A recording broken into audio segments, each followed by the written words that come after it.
Aujourd'hui, nous participons à la journée de l'industrie. C'est une journée extrêmement importante parce qu'elle amène le secteur public, le secteur privé, les entrepreneurs, l'écosystème, les ministres ensemble pour discuter de l'avenir et discuter aussi des difficultés. Et il faut reconnaître que le Maroc, sur ces 20 dernières années, a fait un saut extraordinaire dans la construction d'une industrie moderne, tournée vers l'export aussi, qui résiste, résiliente, durable. Mais nous avons encore beaucoup de défis. Et je peux en citer quelques-uns. Le premier défi, c'est de sécuriser l'initiative entrepreneuriale. C'est-à-dire aujourd'hui, c'est très compliqué pour un entrepreneur de commencer sa boîte et de la faire grandir.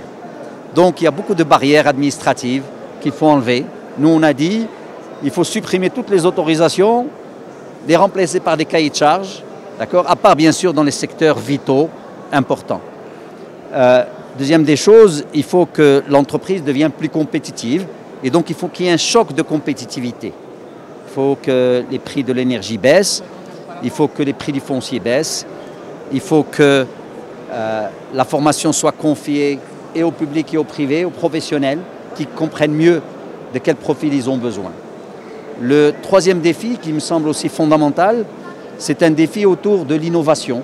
Le Maroc n'investit pas assez dans la recherche et développement. Nous investissons 0,8% du PIB, alors que dans beaucoup de pays, en Corée du Sud, ils sont à 4,5%. Les pays de l'OCDE, ils sont à 2,3%. Donc il faut, et ça c'est le privé qui est frileux, ils ne croient pas en l'innovation peut-être, pas tous, mais beaucoup. Donc il faut travailler avec les universités et centres de recherche. Le quatrième défi, c'est le capital humain, vous le savez tous. Il faut former des gens en quantité pour qu'ils puissent remplir les postes qui sont en train d'être créés ou qui seront créés dans le futur. Et donc, si on fait tout cela, on a vraiment des atouts extraordinaires dans ce pays. Parce qu'on a un capital naturel qui est là. Regardez le capital énergétique. Nous avons la capacité énergétique en tonnes équivalent pétrole d'un Nigeria ou d'un Venezuela.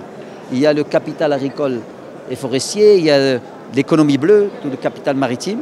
Il y a aussi le capital immatériel. Nous avons beaucoup de jeunes qui peuvent être formés pour aller dans le digital, pour aller, je dirais, dans l'offshoring, dans tout ce qui est industrie créative, culturelle. Il y a aussi le positionnement géostratégique du Maroc qui nous permet d'aller vers ces marchés.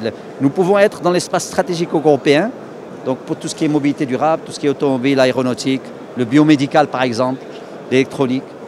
Et puis il y a le quatrième, je dirais ensemble, qui se rapporte au marché intérieur, qui est assez grand. Les matériaux de construction par exemple, tout ce qui est services. Et donc vous voyez, tout cela est important et bien sûr il faut qu'on prenne en compte les tendances mondiales qui viennent.